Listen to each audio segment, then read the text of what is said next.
اور ریلوے کے حکام اس کو ایک اہم پیش رفت قرار دے رہے ہیں، چونکہ اس کے بعد اس منصوبے کے اوپر تیزی کے ساتھ کام شروع ہو سکے گا۔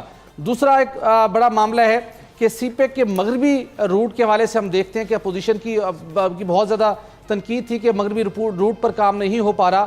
مسلم لیگ نون کی حکومت کی جانب سے مشرقی روٹ پر بہت زیادہ فوکس تھا، بہت سے فنڈز اس جانب ڈائیورٹ بھی ہوئے تاکہ لاہور کو کنیکٹ کیا جا سکے اور لاہور اور پنجاب کی جانب جو نیٹ ورک ہے، انفراسٹرکچر کا نیٹ ورک ہے، اس کو بہتر بنایا جا سکے۔ لیکن اب اس دورہ چین کے دوران جو مغربی روٹ ہے سی پے کا، جس کے اندر D A Khan Zhob road کی تعمیر سے متعلق ہے، اس حوالے سے بھی دستخط ہوں گے اور جس کے لیے فنانسنگ کی تمام تر جو ضروریات ہے وہ چین پوری کرے گا۔ اس کے ساتھ ہم بات کریں تو معاشی و سماجی ترقی کے لیے وزارت منصوبہ بندی و ترقی اور چائنا انٹرنیشنل ڈیولپمنٹ کمپنی کے مابین بھی معاہدہ ہوگا۔ یہ ایک اہم ترین معاہدہ ہوگا جس کے تحت ہم دیکھتے ہیں کہ اسپیشل اکنامک زون بننے ہیں، اور اسپیشل اکنامک زون کے اندر جو پہلا زون بننا ہے ورشکئی کے مقام پر ہے، اس حوالے سے خیبر پختونخوا کی حکومت اور وفاقی حکومت اپنا تمام تر کام مکمل کر چکی ہے۔ چین کو اب اس حوالے سے آگاہ کیا جائے گا اور وزیر اعظم کے دورہ چین کے بعد اس کا باضابطہ طور کے اوپر اس کی گراؤنڈ بریکنگ کی جائے گی۔ اس کے ساتھ ہم بات کریں تو صنعتی تعاون کے لیے پاک چین بزنس فورم کے معاہدے پر بھی دستخط ہوں گے، اور اس کے ساتھ گوادر ماسٹر پلان بھی چین کے ساتھ شیئر کیا جائے گا۔ اور اس کے ساتھ آپ یہ سن کر حیران ہوں گے کہ گوادر جو اس پاکستان کی معاشی ترقی کا محور و مرکز بن چکا ہے، گوادر کو آج بھی ہمارے نیشنل گریڈ سے بجلی کی سپلائی ممکن نہیں ہے، چونکہ وہاں پر ہماری کوئی ٹرانسمیشن لائن کا سیٹ اپ موجود نہیں ہے۔ تو اب پہلی مرتبہ مکران کوسٹل ٹرانسمیشن کے نام سے پروجیکٹ تیار کیا گیا، چین کے ساتھ شیئر کیا جائے گا، اور اس کے بعد 150 سے 200 کلومیٹر کی ٹرانسمیشن لائن بچھائی جائے گی، جس کے بعد گوادر ہمارے نیشنل گریڈ کے ساتھ کنیکٹ ہو سکے گا۔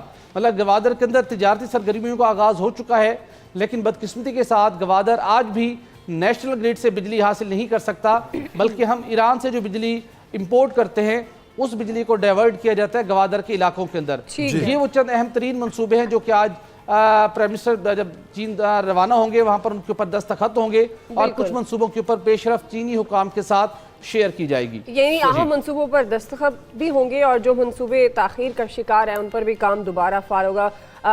بڑی اہم خبر ہے، جب وزیر اعظم پہنچیں گے چین تو بہت ساری ظاہر ہے یہ معیشت کے پوائنٹ آف ویو سے بہت امپورٹنٹ ہے پاکستان کے لیے، اقتصادی ترقی کے لیے۔ بھٹی صاحب اگلی خبر کیا ہے؟ دوسرا معاملہ ہے یہ وزیر اعظم عمران خان صاحب نے اناؤنسمنٹ کی تھی کہ اسلام آباد وفاقی دارالحکومت راولپنڈی کے اندر ہاؤسنگ سوسائٹی کا ایک جال بکھرا ہوا دکھائی دیتا ہے، جس کے نتیجے میں بہت سے درخت کٹے ہیں، جنگلات کٹائی کا باعث بنے، چونکہ ہاؤسنگ سوسائٹیز بن رہی ہیں۔ ان کا یہ کہنا تھا کہ کنکریٹ کا سٹرکچر لگتا ہے اسلام آباد اور راولپنڈی، تو لہٰذا مستقبل کے اندر ہاؤسنگ سوسائٹیز کے مزید پھیلاؤ کو روکنے کے لیے لازم ہے کہ ہم ہائی رائز بلڈنگ کی جانب جائیں۔ سی ڈی کو ہدایت بھی کی گئی کہ آپ تیاری کریں، پلان تیار کریں، اور اسلام آباد کے اندر دنیا کے دیگر ممالک کی طرح حفاظتی سٹینڈرڈز کو یقینی بنایا جانا چاہیے اور ہائی رائز بلڈنگ بننی چاہیے۔ لیکن جیسے یہ اناؤنسمنٹ ہوئی، سی ڈی نے کچھ ہوم ورک کیا، تو اس کے بعد پاکستان ایئر فورس کی جانب سے ایک مراسلہ ارسال کیا گیا وفاقی حکومت کو، جس میں انہیں بتایا گیا کہ national air field clearance policy act 1903 کے تحت کوئی بھی ایئر بیس ہو، اس کے 15 کلومیٹر کے اطراف میں آپ ہائی رائز بلڈنگ نہیں بنا سکتے۔ اگر آپ نے بنانی بھی ہے، ناگزیر ہے کس حد تک بن سکتی ہے، تو آپ کو پاکستان ایئر فورس سے اس کی پیشگی منظوری حاصل کرنا، این او سی حاصل کرنا لازم ہے۔ اور اگر اس ایئر فیلڈ پالیسی سے اگر چھوٹ دے دی گئی اور ہائی رائز بلڈنگ جو کہ نور خان ایئر بیس کی ہم بات کر رہے ہیں بنیادی طور کے اوپر، اگر اس کے اطراف میں 15 کلومیٹر کے اطراف میں اگر ہائی رائز بلڈنگ بنا دی گئی تو یہ فضائی جو آپریشن ہے وہ بری طرح اس سے متاثر ہو سکتا ہے، اور اس کے ساتھ 1903 کے جو ایکٹ ہے اس کی بھی خلاف ورزی ہوگی۔ تو لہٰذا پاکستان ایئر فورس کی جانب سے وفاقی حکومت کو انٹیمیٹ کیا گیا ہے کہ آپ کوئی بھی ہائی رائز بلڈنگ تعمیر نہیں کریں گے جب تک آپ ہم سے این او سی حاصل نہیں کریں گے۔ اور این او سی کا یہی مطلب ہے کہ وزیر اعظم عمران خان صاحب جس لیول کی دنیا کی پریکٹس کے مطابق ہائی رائز بلڈنگ بنانا چاہتے ہیں، وہ نور خان ایئر بیس کے 15 کلومیٹر کے اطراف کے اندر وہ بننا ممکن نہیں ہے، چونکہ اس سے فضائی آپریشن متاثر ہوگا۔ تو لہٰذا یا تو اس سے کم سائز کی عمارات آپ تعمیر کر سکتے ہیں، یا پھر آپ کو اس جو سیفٹی سٹینڈرڈز ہیں ایئر پالیسی کے حوالے سے اس کے اوپر آپ کو ریویو کرنا ہوگا۔ جی تو اگر بلند عمارتوں کی تعمیر کا منصوبہ ہے جس طرح آپ ذکر بھی کر رہے ہیں، اس میں کیا آپ کے خیال میں بڑی مشکلات کیا ہے جس کا سامنا کرنا پڑ رہا ہے اس پروجیکٹ کو؟